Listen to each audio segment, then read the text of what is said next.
When a struggling teacher inherited a barren, jagged hillside from her eccentric uncle, her wealthy relatives laughed in her face. They called it a worthless pile of rocks.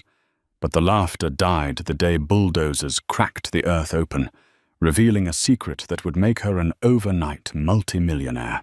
The mahogany-paneled office of Mitchell Crane, attorney at law, smelled of old paper, expensive leather, and barely concealed greed.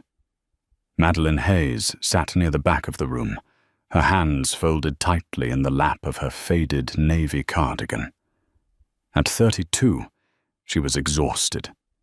Between teaching middle school earth science and drowning under the crushing weight of $40,000 in medical debt left over from her late mother's battle with leukemia, Madeline had little energy left for family drama.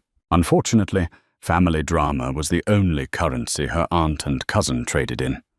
Sitting across from her was Eleanor Pierce, Madeline's aunt, draped in a tailored beige cashmere suit and a string of pearls that cost more than Madeline's car.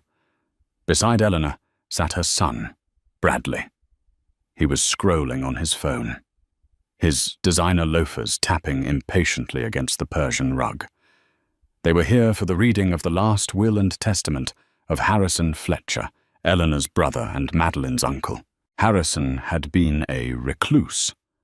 For the last 2 decades of his life, he had lived in a ramshackle cabin in the backwoods of Oregon, hoarding newspapers and tinkering with old radios. Eleanor and Bradley hadn't spoken to him in 15 years, writing him off as the family's embarrassing eccentric. Madeline, however, had driven up every other Sunday, bringing him groceries, helping him chop firewood, and sitting on his porch listening to his rambling stories about the history of the local land. She hadn't done it for money. She knew he lived on a meager pension. She had done it because he was family, and because she knew what it felt like to be entirely alone. Attorney Crane cleared his throat, adjusting his wire-rimmed glasses. "If we are all ready, I will begin." The will was straightforward, at least at first. To the utter lack of surprise of anyone in the room, Harrison's few liquid assets, a surprising $300,000 hidden away in various high-yield savings accounts, went directly to Eleanor. "To my sister, Eleanor," Crane read, his voice monotone, "who always valued the tangible over the sentimental. May this finally be enough." Eleanor sniffed, lifting her chin. Harrison always was dramatic, but at least he had the sense to do the right thing in the end. "Furthermore," Crane continued, "the family's original estate home in Seattle, which I have held the deed to since our father's passing, is to be transferred to my nephew, Bradley Pierce." Bradley smirked, finally looking up from his phone. "About time. I'm tearing that dinosaur down and flipping the lot. The property value alone is a gold mine." Madeline swallowed hard. She didn't want millions, but she had prayed, just a little, that Uncle Harrison might have left her a few $1,000s. Just enough to keep the collection agencies from calling her classroom during her lunch break. Crane turned the page. He paused, looking over the rim of his glasses at Madeline. A flicker of something, pity perhaps, crossed his face. "And finally to my niece, Madeline Hayes, who was the only one to bring me coffee when it rained, I leave the entirety of the property known as Miller's Ridge, located off County Route 9 in Oak Haven." Silence fell over the room. Bradley blinked, then let out a sharp, barking laugh. "Miller's Ridge?" Bradley choked out, slapping his knee. "Are you kidding me? He gave you the rock farm." "Bradley, please," Eleanor murmured, though a smug, satisfied smile played on her own lips. Madeline felt the color drain from her face. She knew Miller's Ridge. It was a 15-acre plot of jagged, vertical limestone, choked with dead brambles and scrub oak. It was entirely unbuildable. It was too steep for farming, too rocky for grazing, and too ugly for a scenic retreat.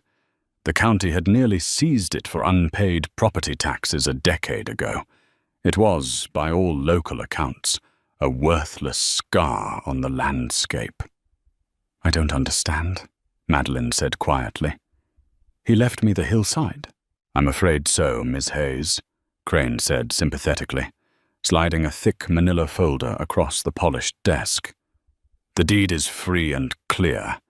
It is yours to do with as you see fit." Bradley leaned forward, his eyes gleaming with malicious amusement. "Hey, Maddie, don't spend it all in one place. Maybe you can start a gravel business, or, sell tickets to people who want to look at ugly dirt." "That's enough," Madeline said, her voice shaking slightly as she stood up and took the folder. "I'm just saying," Bradley sneered. "Mom gets the cash, I get the Seattle estate, and you get a literal pile of rocks. Guess we know who his favorites really were. So much for playing the devoted, loving niece, huh?" Madeline didn't give him the satisfaction of a response. She tucked the folder under her arm, thanked the lawyer, and walked out into the cold Oregon afternoon. When she got to her rusted 10-year-old sedan, she finally let the tears fall. It wasn't about the money. Not really. It was the feeling of being discarded. She had loved her uncle, and he had left her a burden. Property taxes on the ridge would be due soon, and she had exactly $64 in her checking account until payday. The next morning, Madeline drove out to Route 9. She pulled onto the muddy shoulder and stared up at her inheritance. Miller's Ridge was even more intimidating than she remembered. A sheer, grey wall of limestone rose sharply from the earth, covered in dry, dead vines that looked like skeletal fingers. There was no flat ground, no water source, and no redeeming beauty. Just rock, dirt, and silence. She walked up to a rusted barbed wire fence, resting her hand on a weathered wooden post. "What were you thinking, Uncle Harrison?" she whispered to the wind. "What am I supposed to do with this?" Desperation breeds creativity. Over the next 3 weeks, Madeline tried everything to offload Miller's Ridge. She called 5 different real estate agencies in Oak Haven. 4 of them politely declined to even list the property. The 5th, a seasoned agent named Valerie Higgins, met Madeline for coffee out of sheer pity. "Madeline, honey, I want to help you. I really do," Valerie said, stirring her cappuccino with a sigh. "But you can't sell vertical bedrock. The zoning laws in that sector prohibit commercial quarrying, which is the only thing all that limestone is good for. You can't lay a foundation for a house because the grade is too steep. I couldn't sell that land for $5,000 right now. It would sit on the market for a decade." "So I'm just stuck with it?" Madeline asked, rubbing her temples. "I owe the county $1,200 in property taxes by the end of the year." "You could let it go to tax auction," Valerie suggested gently. "Just wash your hands of it." Madeline thought about it. It was the logical choice. But every time she resolved to sign the abandonment paperwork, she remembered Harrison's weathered face, the way his eyes used to twinkle when he talked about the ridge. "The earth holds its breath there, Maddie. You just have to know how to listen." It had sounded like the rambling of an old man, but she couldn't bring herself to just throw away the only thing he had left her. Then, a radical idea took root. If she couldn't sell it, she would use it. Madeline's apartment rent was draining her dry. If she could clear just a 1/4 acre of flat land at the very base of the ridge, right where the rock met the highway shoulder, she could legally park a used Airstream trailer there. She could live off-grid. No rent, just a massive dent in her medical debt. It was a crazy, desperate plan. But it was all she had. She took out a small, high-interest personal loan, her credit couldn't take much more, and bought a beat-up camper shell. Then she hired Noah Gallagher. Noah was a local independent contractor, a quiet, broad-shouldered man in his late 30s, with calloused hands and a reputation for honest work. When Madeline showed him the site and explained her budget, he didn't laugh. He just tipped his hard hat back, surveyed the sheer rock wall, and nodded. "It's going to be a fight, Ms. Hayes," Noah said, his voice a deep rumble over the idling engine of his pickup. "That limestone is dense, but I've got a heavy-duty excavator. I can carve you out a pocket at the base, grade it, and lay some gravel. It'll take me about a week." They started on a Tuesday. Madeline, having taken personal leave from her teaching job, sat in a folding chair by the road, watching as Noah's yellow excavator clawed at the ancient rock. The noise was deafening. The machine screeched and groaned, the hydraulic arm vibrating violently every time it struck the hillside. By Thursday, progress was painfully slow. The rock seemed to be fighting back. To make matters worse, Oakhaven was a small town, and news traveled fast. That afternoon, a sleek silver Porsche Cayenne pulled onto the shoulder of the dirt road. Madeline's stomach dropped as Bradley stepped out, wearing a pair of aviator sunglasses and holding up his phone, recording the scene. "Well, well, well, look at this!" Bradley shouted over the roar of the excavator. He walked toward Madeline, keeping his phone pointed squarely at her. "Hey, followers, check out my cousin Madeline. She inherited a literal cliff of dirt, and now she's trying to carve a hole in it to live in. We've reached peak hillbilly, folks." "Get out of here, Bradley," Madeline said, her face burning with humiliation. She stepped in front of the camera, but he just stepped around her, laughing. "Mom is going to die when she sees this," Bradley sneered, lowering the phone slightly. "Seriously, Maddie. Living in a trailer by the highway. If you were that desperate for cash, you should have just asked. I would have paid you to wash my cars." "I don't want your money," Madeline said fiercely, her fists clenched at her sides. "And I don't want you on my property. Leave." Bradley smirked, putting his sunglasses back on. "Relax. I'm just passing through on my way to Aspen. I wanted to see the famous estate for myself. Have fun farming gravel, cousin." He peeled out in his Porsche, kicking a cloud of grey dust over Madeline.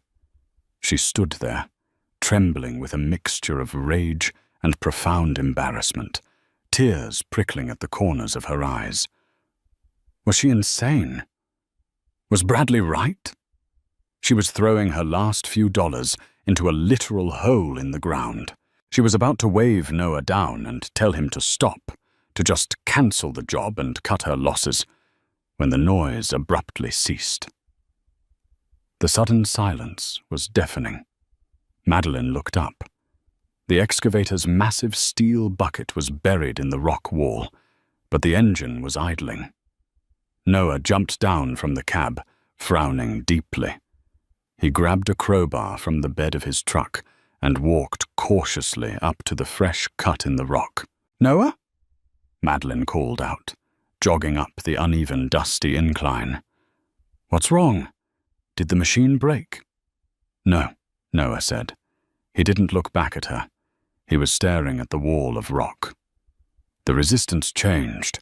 1 second I'm fighting solid limestone, and the next, the bucket just punched right through. Almost took the machine off balance." Madeline reached his side. She looked at the rock face. Where the excavator had just struck, the grey limestone had sheared away, but behind it wasn't more dirt or rock. It was a jagged, dark fissure. A crack about 3 feet wide and entirely black inside. "Is it a cave?" Madeline asked, her heart skipping a beat. Sinkholes were dangerous. If the ground was unstable, she wouldn't even be able to park her trailer here. "I don't know," Noah muttered. He stepped closer, raising the heavy steel crowbar. "It doesn't look natural. Look at the edges of this slate. It's too smooth. It almost looks like—" He didn't finish the sentence. Instead, he swung the crowbar hard against the rock bordering the fissure. Clang. The sound echoed sharply. It wasn't the dull thud of metal hitting stone. It was a hollow, metallic ring. Madeline and Noah froze. They exchanged a look of pure bewilderment. Noah stepped back, turned on the heavy flashlight strapped to his belt, and walked right up to the fissure. He shined the beam into the darkness. Madeline held her breath, leaning in over his shoulder. The beam cut through decades, maybe centuries, of stagnant, cold air. Dust motes danced in the light. The light hit the back wall of the void, about 20 feet in. Madeline gasped. It wasn't a natural cave. The walls were braced with massive, rotting wooden timbers, and stacked against the far wall, covered in a thick layer of dust and grime, were dozens of heavy, iron-banded wooden crates. But that wasn't what caught the beam of the flashlight. Protruding from the rock itself, running in a thick, glittering vein along the ceiling of the cavern, was something that caught the light and threw it back in a dazzling, blinding array of blue and silver sparks. Noah lowered the flashlight slowly, his breathing suddenly shallow. He turned to Madeline, his eyes wide. "Miss Hayes," Noah whispered, his voice trembling slightly. "I think your uncle knew exactly what he was doing." Madeline stepped cautiously into the dark, yawning expanse of the cavern, the air inside thick with the distinct, heavy scent of aged wood and damp earth. Noah followed closely behind her, sweeping his heavy industrial flashlight across the rough, unyielding limestone walls. The beam sliced through the stagnant darkness, illuminating a space that had clearly been sealed away from the world for over a century. The structural timbers bracing the ceiling were massive, cut from ancient redwoods, though they were now sagging beneath the tremendous weight of the mountain above them. They slowly approached the rotting wooden crates, stacked haphazardly against the far back wall of the cave. Noah handed Madeline the flashlight and used his heavy steel crowbar to carefully pry open the top of the nearest box. The rusted iron bands snapped with a sharp, violent crack, echoing loudly in the enclosed hollow space. Inside, wrapped tightly in deteriorating oil-soaked canvas, lay row after row of pristine Morgan silver dollars. They gleamed brightly in the harsh light, entirely untouched by the relentless passage of time. Madeline gasped, her hands shaking violently with absolute, pure disbelief. However, the coins were merely a fraction of the historical treasure hidden within Miller's Ridge. As Noah directed the beam of light upward, tracing the jagged ceiling, they saw it again. A thick, glittering vein of crystalline blue stones embedded directly into the grey rock. It caught the light and threw it back in a dazzling, blinding array of blue and silver sparks. "I need to make a phone call," Noah whispered, his voice completely devoid of its usual calm composure. "My brother-in-law knows a geologist at the State University. We need a professional out here immediately." Within 48 hours, Dr. Aris Montgomery, a highly respected geologist specializing in rare earth minerals, arrived at the property. Dr. Montgomery spent 3 grueling days inside the cavern, meticulously taking core samples, analyzing the structural integrity of the old mine shafts, and cataloging the contents of the heavy wooden crates. When he finally emerged on the 3rd afternoon, his face was pale, and he looked at Madeline as if she were a walking miracle. "Ms. Hayes," Dr. Montgomery began, wiping a thick layer of rock dust from his forehead. "What you have here is entirely unprecedented in this region. This is an abandoned, undocumented silver and gem mine from the late 19th century. It seems it belonged to Josiah Miller, the original pioneer settler of this county. According to the journals we found in those crates, he sealed the mine deliberately, in 1892 following a localized earthquake, intending to return when he had safer equipment. He never did. Madeline listened in stunned silence as Dr. Montgomery continued, his excitement growing with every word. The silver coins are historically significant and highly valuable to collectors, the geologist explained, gesturing toward the dark fissure. But they are absolutely nothing compared to the geological deposit in that ceiling. That blue vein is composed of high-grade raw benitoite and an extremely rare variant of blue tourmaline. The concentration is staggering. The mineral rights alone, considering the sheer volume of uncut stones currently visible in the main artery, are worth upward of $12 million. With proper excavation, it could be double that. $12 million. The words rang in Madeline's ears like a massive, booming cathedral bell. She swayed slightly, leaning against the side of Noah's truck for support. She had been worrying about a $1,200 tax bill. She had been living on instant noodles and dreading the relentless calls from medical debt collectors. Now she was standing on top of a multi-million-dollar geological gold mine. Of course, in a small town like Oakhaven, a secret of that monumental magnitude could not stay buried for long. The presence of Dr. Montgomery's university vehicles, coupled with Noah's excavation equipment, sparked rampant local gossip. By the end of the week, the regional newspaper had published a front-page story. Struggling teacher unearths historic gem mine on worthless Oakhaven Ridge.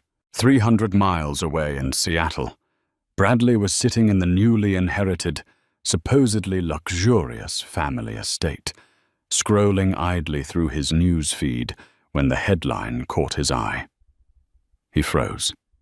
He clicked the link, reading the article twice to ensure he wasn't hallucinating.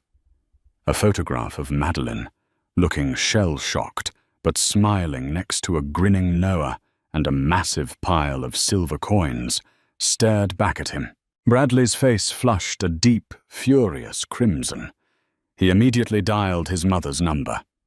"Mom," Bradley hissed into the phone, his voice trembling with uncontained rage. "Tell me you've seen the news. Tell me you know what that old lunatic actually gave her." "I saw it," Eleanor replied, her tone completely devoid of its usual arrogant warmth, replaced by an icy, calculating sharpness. "We are calling Mitchell Crane right now. That land belongs to this family, Bradley. We are not letting that pathetic little schoolteacher walk away with our millions." The legal injunction arrived via certified mail precisely 3 days later. Madeline was sitting at her small kitchen table, staring at the thick stack of menacing legal documents.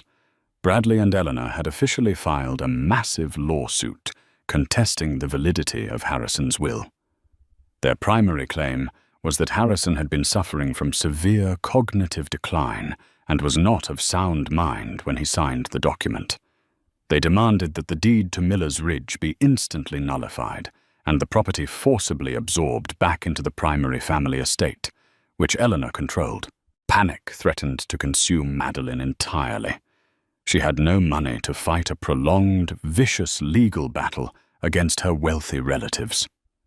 She immediately drove to the mahogany-paneled office of Mitchell Crane, attorney at law, clutching the legal papers like a shield. Crane was waiting for her.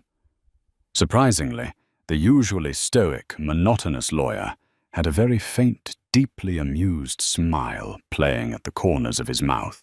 "Ms. Hayes, please sit down," Crane said, gesturing to the heavy leather chair. "I anticipated this exact reaction from your aunt and cousin.